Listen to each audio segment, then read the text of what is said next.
الحمد لله نحمده ونستعينه ونستغفره ونؤمن به ونتوكل عليه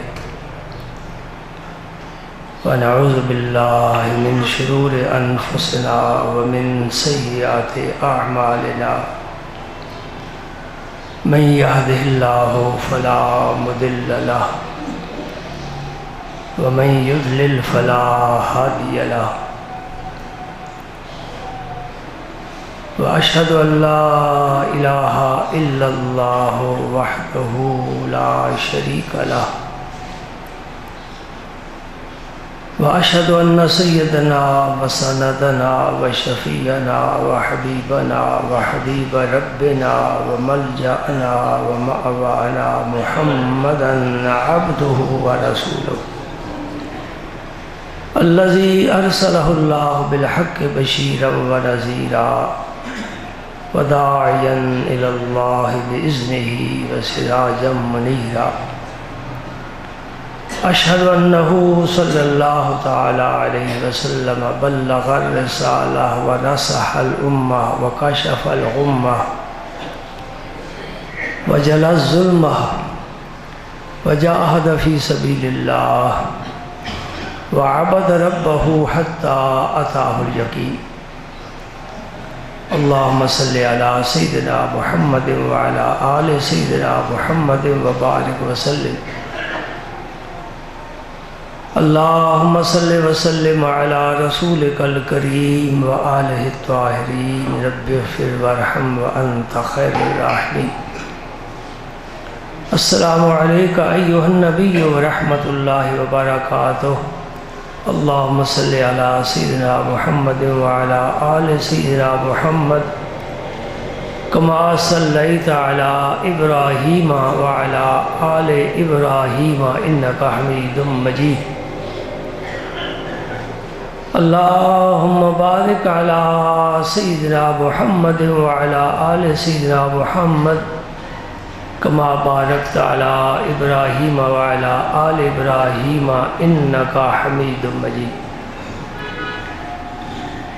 أما بعد فأعوذ بالله من الشيطان الرجيم بسم الله الرحمن الرحيم إن الله وملائكته يصلون على النبي يا أيها الذين آمنوا صلوا عليه وسلموا تسليما اللهم صل وسلم على رسولك الكريم وآله الطاهرين رب اغفر وارحم وأنت خير الراحمين۔ اللہ پاک نے انسان کو پیدا فرمایا اور بڑی اس کو عزت عطا فرمائی کہ زمین میں اس کو اپنا نائب بنایا۔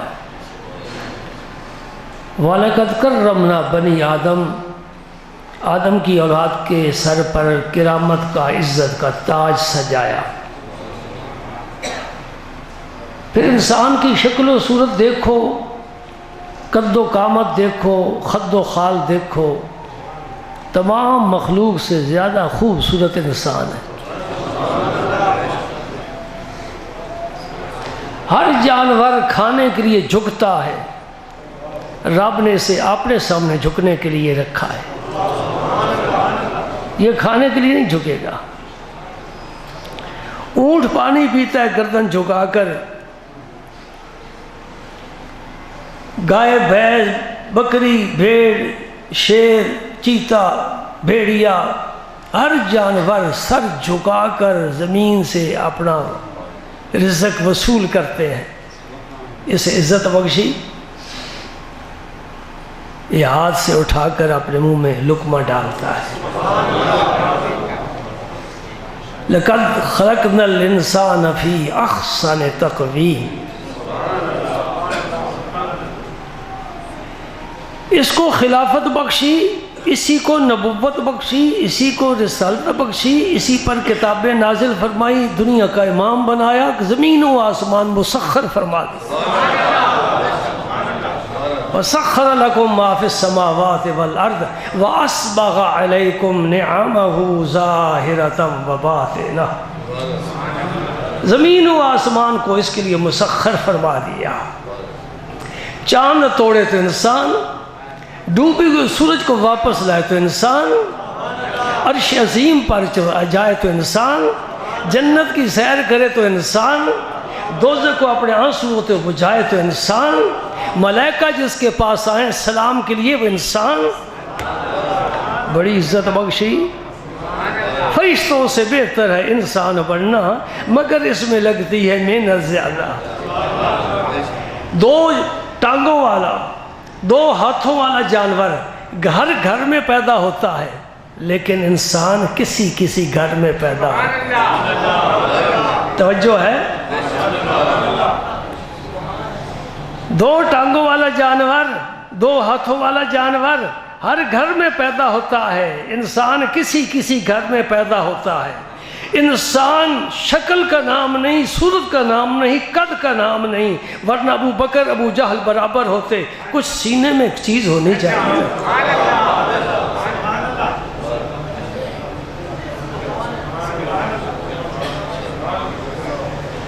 کیوں پیدا کیا؟ موضوع کی طرف آتا ہوں، تمہید میں بڑا وقت چلا جائے گا. کیوں پیدا کیا؟ انسان نے کبھی رب سے پوچھا ہے؟ آپ ملازم رکھتے ہیں تو ملازم پوچھتا ہے جی میری ڈیوٹی کیا ہے، میرے فرائض کیا ہے. تو جس کو پیدا کیا ہے، اتنی عزت بخشی ہے، کہا یہ سارا جہان تیرے لیے ہے.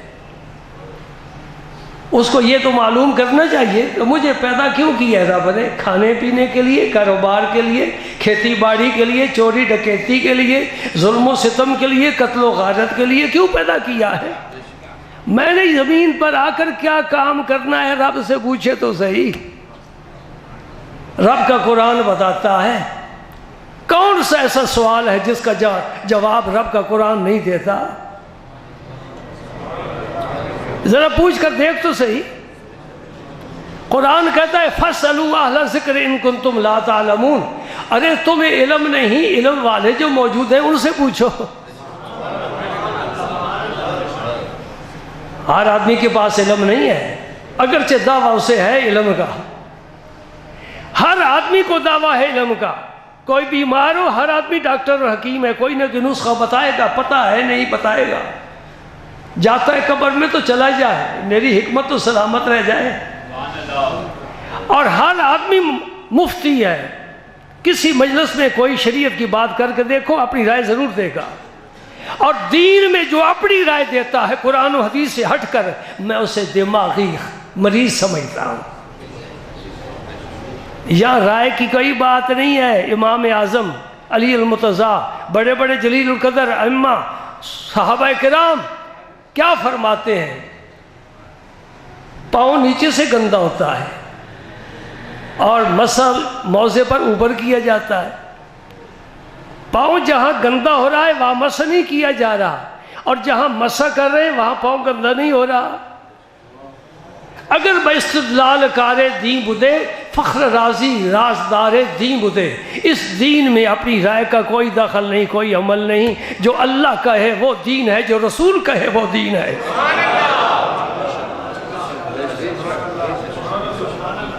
ہم تو آج دن تک یہ نہ سمجھ سکے کہ صبح کی 2 رکعتیں کیوں ہیں، مغرب کی 3 کیوں ہیں، عشاء کی 4 کیوں ہیں.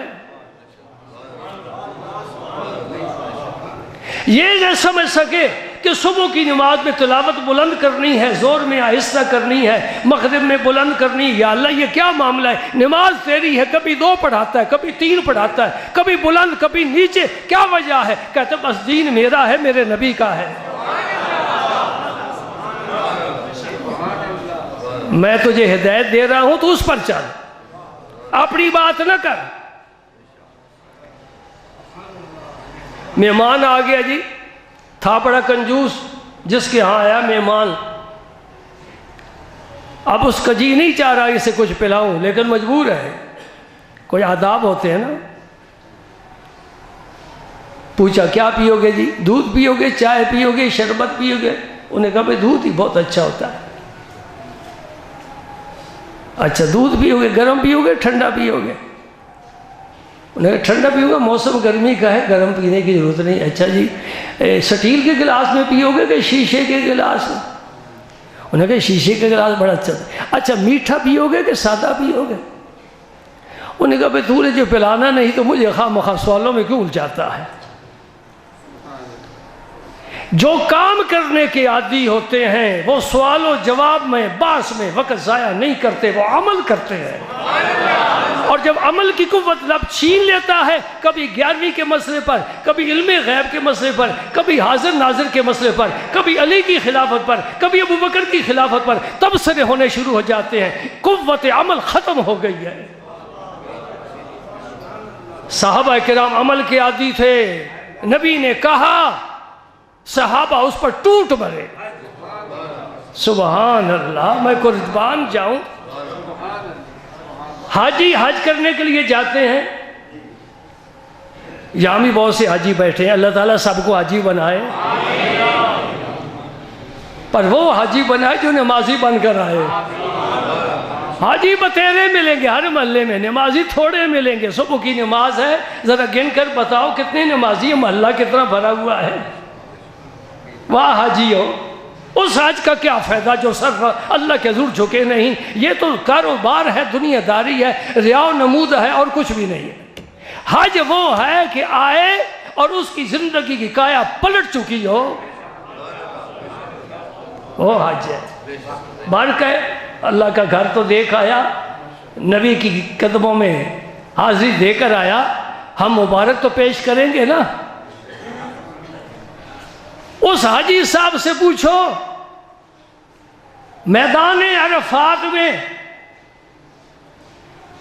عصر کی نماز کا وقت ہے، زور کی نماز کا، میدان عرفات میں زور کی نماز کا وقت ہے، تو عصر کیوں پڑھ رہا ہے؟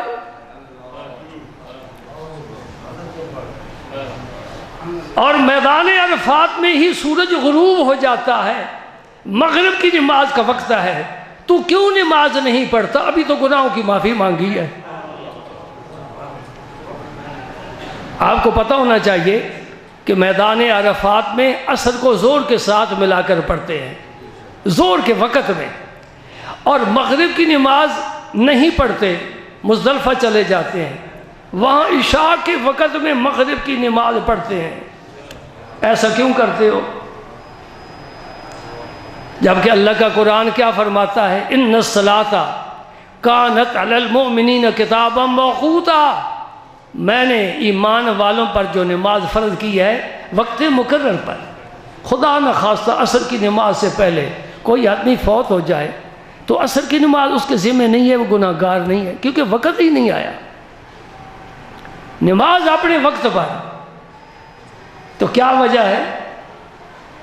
الحاج صاحب نے عصر کی نماز کو زور سے ملا دیا، مغرب کو جا کر عشاء سے ملا دیا، یہ درمیان میں سارا وقت اس نے کوئی سجدہ نہیں کیا۔ وجہ کیا ہے؟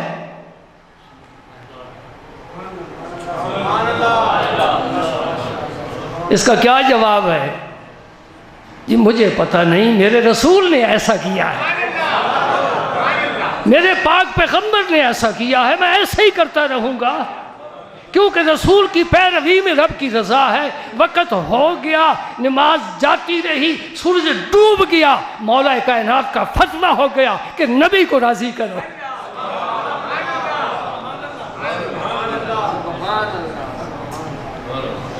ولیوں کا بادشاہ فیصلہ فرما گئے، نمازیں اپنے مقام پر، نمازیں گھر قضا ہوں پھر ادا ہوں، نگاہیں جب قضا ہوں کب ادا ہوں۔ بہتر ہے، علامہ اقبال فرماتے ہیں، بہتر ہے دل کے پاس رہے پاسبان عقل، لیکن کبھی کبھی اسے تنہا بھی چھوڑ دے۔ کبھی عقل کے فیصلے بہتر ہوتے ہیں، کبھی جنون کے فیصلے اچھے ہوتے ہیں۔ سمجھے نہیں سمجھے؟ کبھی عقل کے فیصلے اچھے ہیں، کبھی جنون کے فیصلے اچھے ہیں۔ توجہ فرمائیے آپ نے۔ کبھی عقل کے فیصلے اچھے ہیں، صبح سویرے چٹ مٹ صفایا، اور کبھی جنون کے فیصلے اچھے ہیں، قیامت کو میرا نبی کس رنگ میں ہوگا، کس روپ میں ہوگا، کس شکل و صورت میں ہوگا، میں حاضر ہوں گا، کیا ان کا کہلانے کا حقدار بنوں گا؟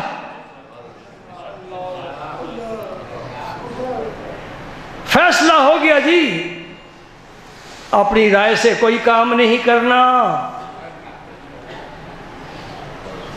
ایک آدمی نے عمرہ کیا، یعنی عمرہ نہیں کیا، عمرہ کیا لیکن عمرہ نہیں کیا۔ کیا مطلب ہوا؟ گیا ضرور ہے اور مدینہ پاک سے ہی واپس آ گیا، مکے نہیں گیا۔ لگ گئے فتوے، ارے مفتی کوئی تیرے پاس قرآن کی آیت ہے پڑھ کر سنا، کوئی حدیث ہے پڑھ کر سنا، نہیں تو میرے پاس آ، میں حدیث سناتا ہوں۔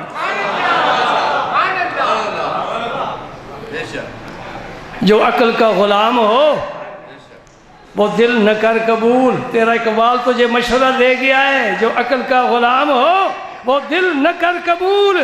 ہم وہ دل چاہتے ہیں جس کی دھڑکن مصطفیٰ کی یاد کے ساتھ ہو۔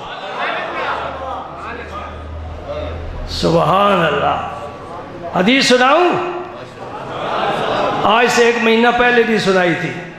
میرے رسول نے فرمایا، ٹیکے لگانے سے دین کے مسئلے سمجھ میں نہیں آتے، کاروبار کرنے سے دین سمجھ میں نہیں آتا، ملازمتیں کرنے سے دین سمجھ میں نہیں آتا، کھیتی باڑی میں دین نہیں ہے، دین علماء کے پاس ہے جو رسول اللہ کے وارث ہے۔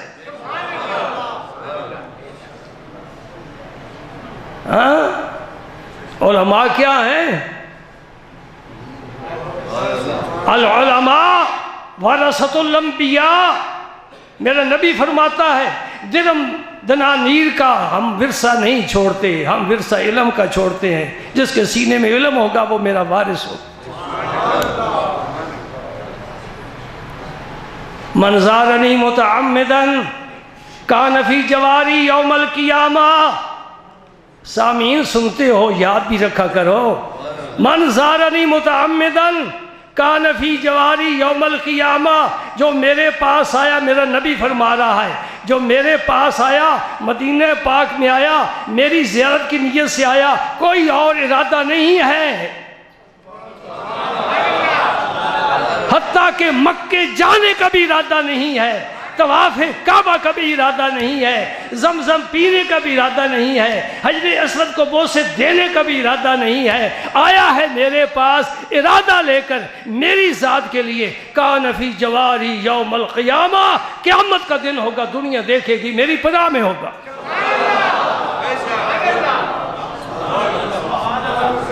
اور رسول کی پناہ کا وعدہ ہے۔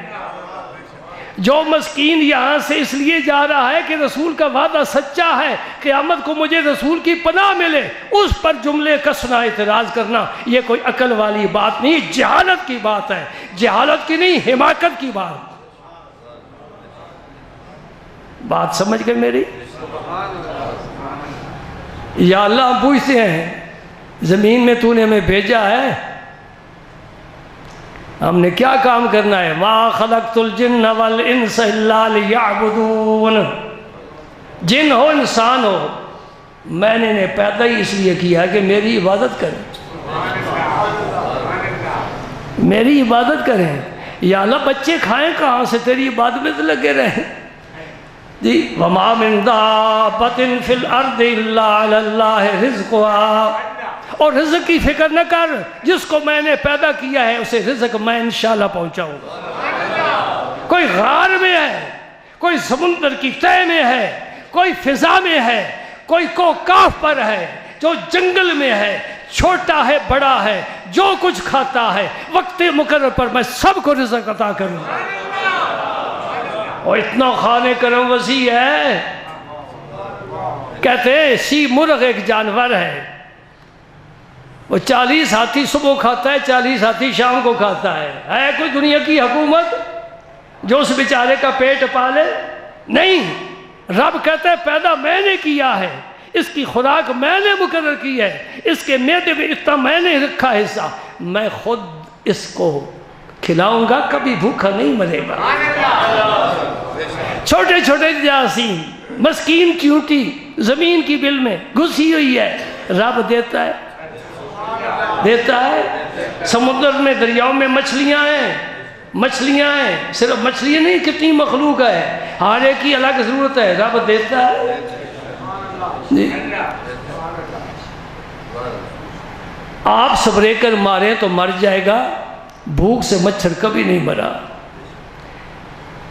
جو چاہو کر لو، ضرور آ کر ٹیکا لگائے گا، خون چوسے گا، زندہ رہے گا، چلتا پھرتا رہے گا، نغمے گاتا رہے گا۔ سبحان اللہ، کون ہے سبحان اللہ؟ ہاتھی کا مجسمہ بنا لیتے ہو، گھوڑے کا مجسمہ بنا لیتے ہو، بھینس بنا لیتے ہو، بکری بنا لیتے ہو، اونٹ بنا لیتے ہو، ہرن بنا لیتے ہو، خرگوش بنا لیتے ہو، کوئی مچھر کا مجسمہ بنا کر دکھائے جی؟ مچھر کا مجسمہ کوئی بنا کر دکھائے، اتنا چھوٹا، اتنا باریک، ہمیں اس کی آنکھ نظر نہیں آتی، اس کے کان دکھائی نہیں دیتے، اس چھوٹے سے جسم میں نظام حیات پورے کا پورا موجود ہے، گردے ہیں، جگر ہے، نہ جانے کیا کچھ ہے، انتڑیاں ہیں، معدہ ہے، سب کچھ ہے نا۔ وہ زندہ تب ہے کہ اس کے اندر نظام حیات موجود ہے۔ اس چھوٹے سے مچھر میں یہ نظام کس نے قائم کیا؟ وہ میرا اللہ ہے۔ قربان جاؤ اللہ تیری شان پر، تو وحدہ لا شریک ہے، تیری قدرت پر میں حیران ہوں، کس طرح تو اس چھوٹے سے مچھر میں سارا کچھ بنا کر اسے اڑا دیا ہے۔ مٹانے والے مٹا رہے ہیں، سپرے ہو رہے ہیں، اور اس پر کیا کچھ لگایا جا رہا ہے ہاتھوں پر جی، یہ پھر بھی اپنا کام کر رہا ہے۔ کہتے بڑا ستاتا ہے، نہیں ستاتا نہیں، کبھی تمہارے ہاتھ چومتا ہے، منت کرتا ہے، میں تیری قدم چومتا ہوں، اٹھ، میں جاگتا ہوں ساری رات، تو بھی اٹھ۔ یہ ستاتا نہیں ہے، او غافل اٹھ، تو ستا ہے، تیرا رب تو جاگتا ہے نا۔ بابا فرید فرما گئے، حق فرید، سبحان اللہ، سبحان اللہ۔ اٹھ فریدہ ستیا، اٹھ فریدہ ستیا، جو فرید کبھی سویا ہی نہیں ہے، ہمیں جگانے کے لیے کہہ رہا ہے، اٹھ فریدہ ستیا، جھاڑو دے مسجد، تو ستا رب جاگدا، تیری ڈاٹے نال پرید، لا تاخذہ سنۃ ولا نوم، جس رب کو نہ نیند آتی ہے نہ اونگ آتی ہے۔ سبحان اللہ، وہ جاگتا ہے، تو کیوں سو رہا ہے؟ اٹھ فریدہ ستیا، اٹھ فریدہ ستیا، جھاڑو دے مسیح، تو ستا جس نے یہ راز پا لیا ہے، رب کی رحمت اس پر اس طرح برستی ہے۔ اللہ اکبر، اللہ اکبر۔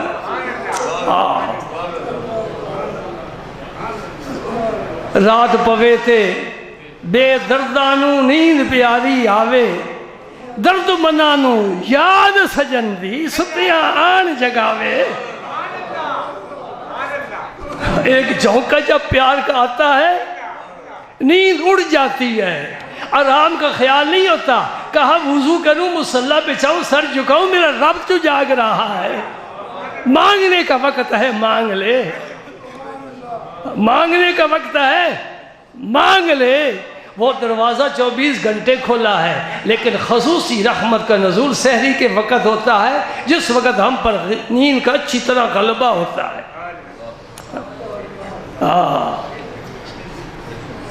سنا آپ نے، پڑھا آپ نے، سن لو۔ بزرگ نے لونڈی خریدی، گھر لائے، شام ہو گئی، کھانا کھایا، مالک سو گئے، گھر والے سو گئے، لونڈی کو بستر دیا، وہ بھی لیٹ گئی۔ نیند کہاں ہے؟ جب سے لگی آنکھ، آنکھ لگائے نہ لگے، جب آنکھ لگ جائے پھر نہیں لگتی، خدا کرے سب کی لگ جائے۔ اس کے بغیر آدمی کچھ نہیں ہے، اس کے بغیر آدمی کچھ نہیں ہے۔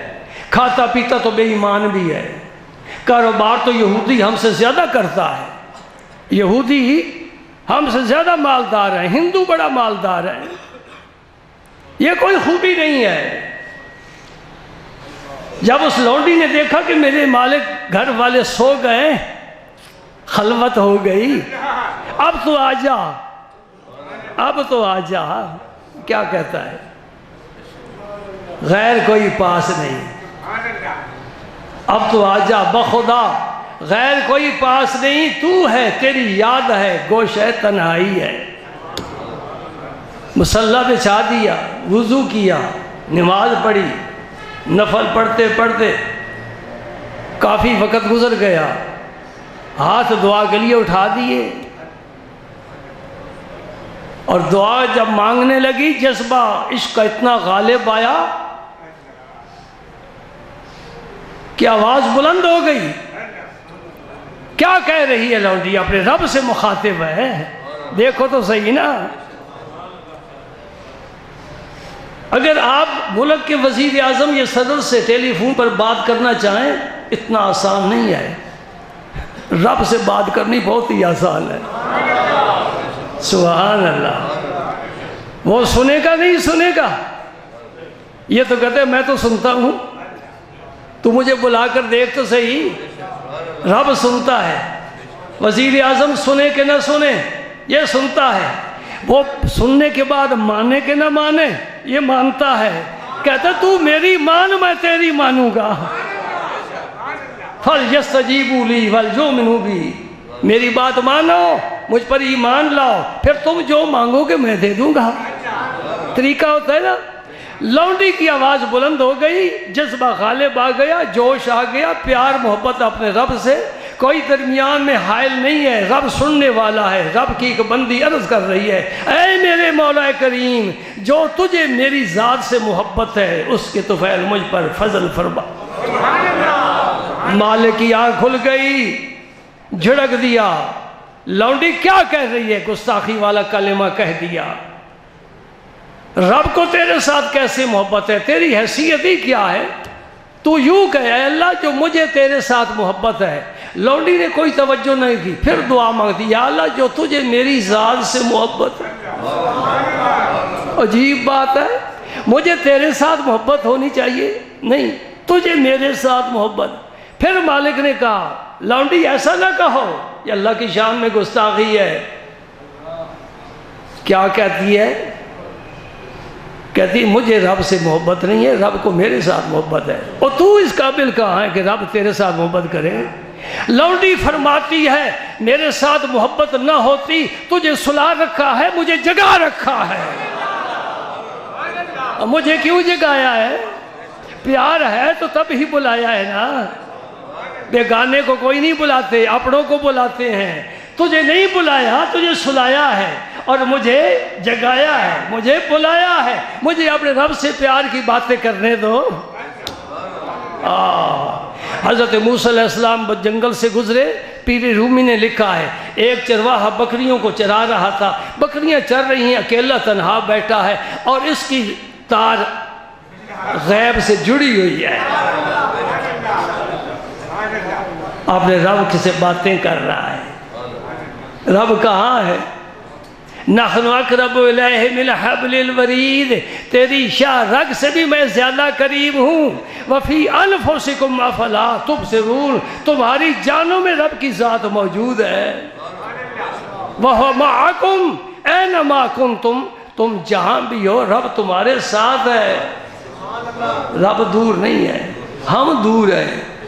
یار نزدیک تر از من بمنست وی عجب بھی کہ من از وے دورم۔ شیخ سعدی صاحب فرماتے ہیں یار تو میری جان سے بھی میرے زیادہ قریب ہے، ظلم یہ ہے کہ میں اس سے دور ہوں۔ تو بھی دور ہو، قریب آ جا، دوری ختم کر لے، پھر یوں ہو گیا۔ سبحان اللہ۔ وہ کیا کہہ رہا تھا؟ چروایا، بدو، جنگل کے رہنے والا،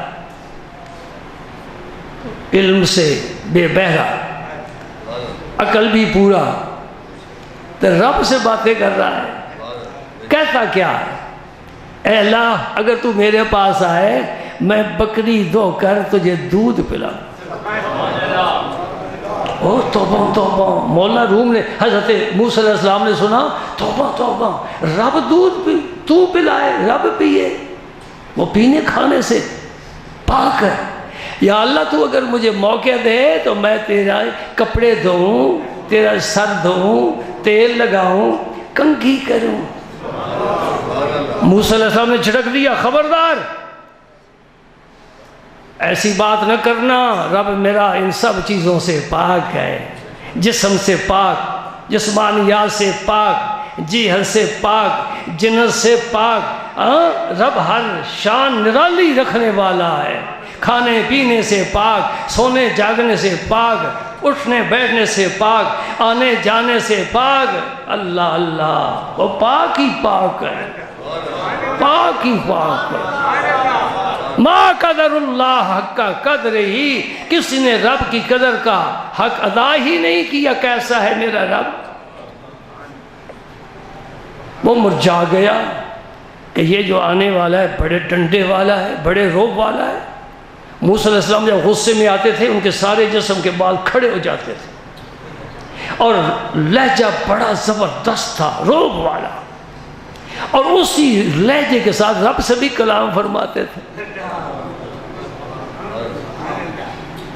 سبحان اللہ. یہ بیچارہ افسردہ ہو گیا. جب کوئی افسردہ ہوتا ہے میرا رب اس کے پاس ہوتا ہے. انا عند المنکسرۃ قلوبہم, جن کے دل ٹوٹے ہوتے ہیں میں ان کے پاس ہوتا ہوں. گھر کا کوئی بیمار ہے, دل ٹوٹ گیا, روزگار نہیں, دل ٹوٹ گیا.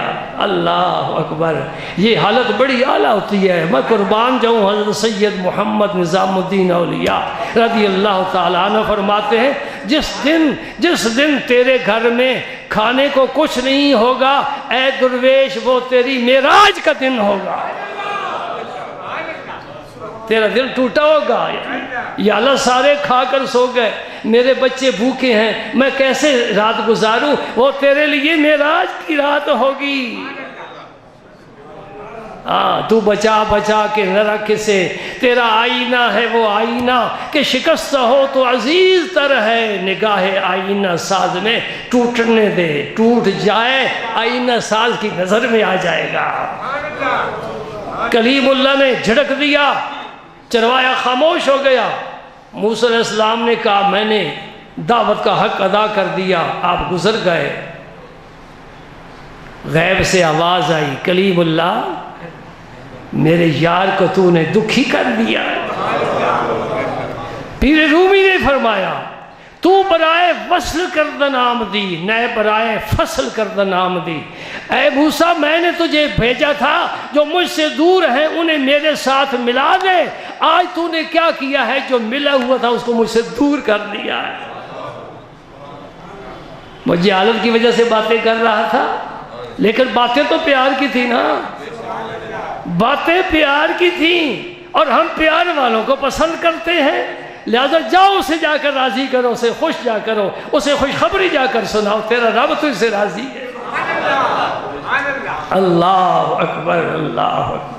میرے دوست, میرے بھائی, میرے بیٹے, اگر اس وقت کی قیمت سمجھ میں آ جائے, نیند حرام ہو جائے, اچاٹ ہو جائے, سر ہر حال میں جھکنے کے لیے مجبور ہو جائے, وضو کرنے کے لیے مجبور ہو جائے, مصلح بچھ جائے, نفل پڑے جائیں, ہاتھ اٹھیں, دعائیں مانگی جائیں, آنسو بہنے لگ جائیں, رب راضی ہو جائے. تیری صبح ایسی ہو حشاش بشاش چہرہ, سیماہم فی وجوہہم من اثر السجود, جو رات کو سجدے کرتے ہیں صبح ان کے چہرے پر نور اور چمک ہوتی ہے. سبحان اللہ. ہاں بھائی, اللہ نے کیوں پیدا فرمایا؟ عبادت کے لیے. اللہ نے پیدا فرمایا. اس جمعے تو میں صرف تمہید پیش کر سکا ہوں, موضوع میرا سارے کا سارا محفوظ ہے, اللہ تعالیٰ کو منظور ہوا. آئندہ جمعے انشاءاللہ زکوٰۃ کے متعلق میں مسائل اور فضائل عرض کروں گا، کیونکہ یہ مہینہ مشہور ہے کہ یہ زکوٰۃ کا مہینہ ہے۔ رمضان قریب آ رہا ہے، درمیان میں صرف ایک مہینہ، اس کے بعد رمضان آ گیا۔ تو صحابہ کرام کا یہ معمول تھا کہ وہ رمضان آنے سے پہلے لینا دینا بے باک، یہ معاملات جو ہے نا، مالی معاملات، یہ سارے سے فارغ ہو گئے تاکہ رمضان آ جائے کمر بستہ ہو جائے۔ میرے نبی پاک کمر بستہ ہو جاتے تھے، اللہ کا مہمان آ گیا، وہ مبارک مہینہ آ گیا، یہ ایک ساتھ گزر جائے پھر نہیں ملے گی۔ تو اس لیے جتنی اسلامی حکومتیں تھیں، اب ہماری حکومت مسلمانوں کی تو ہے، اسلامی نہیں ہے، جتنی اسلامی حکومتیں تھیں وہ اپنے عامل بھیجا کرتی تھی، جاؤ زکوٰۃ وصول کر کے لاؤ تاکہ ان کا مال پاک ہو جائے، وہ فارغ ہو جائے اور بیت المال میں زکوٰۃ آ جائے، وہ فقراء میں مساکین میں تقسیم کر دی جائے، ان کا کچن گرم ہو جائے، اور اس کے بعد پھر ہم رمضان کا انتظار کریں گے۔ یہ مہینہ زکوٰۃ کا مہینہ مشہور ہے، اور دوسرا اس لیے مشہور ہے کہ میرے پاک پیغمبر کو رب نے اس جگہ بلایا جہاں کسی کا وہم و گمان بھی نہیں جا سکتا۔ آنجا رسیدہ ہی کہ جائے نیست، جس جگہ جا ہی نہیں وہاں پہنچے، مکان ہی نہیں وہاں پہنچے، زمان ہی نہیں وہاں پہنچے، چنین و چنا نہیں وہاں پہنچے، سرکار وہاں پہنچے۔ انشاءاللہ معراج کا بھی ذکر آئے گا، لیکن اگلے ہفتے انشاءاللہ زکوٰۃ کا ذکر آئے گا۔ یہ فرض ہے اور دین کے ارکان میں سے۔ اللہ تعالیٰ مجھے آپ سب کو نبی پاک کے حکم پر عمل کرنے کی توفیق عطا فرمائے۔ اللہم صلی وسلم علی رسولک الکریم وآلہ الطاہرین، رب اغفر وارحم وانت خیر الراحمین۔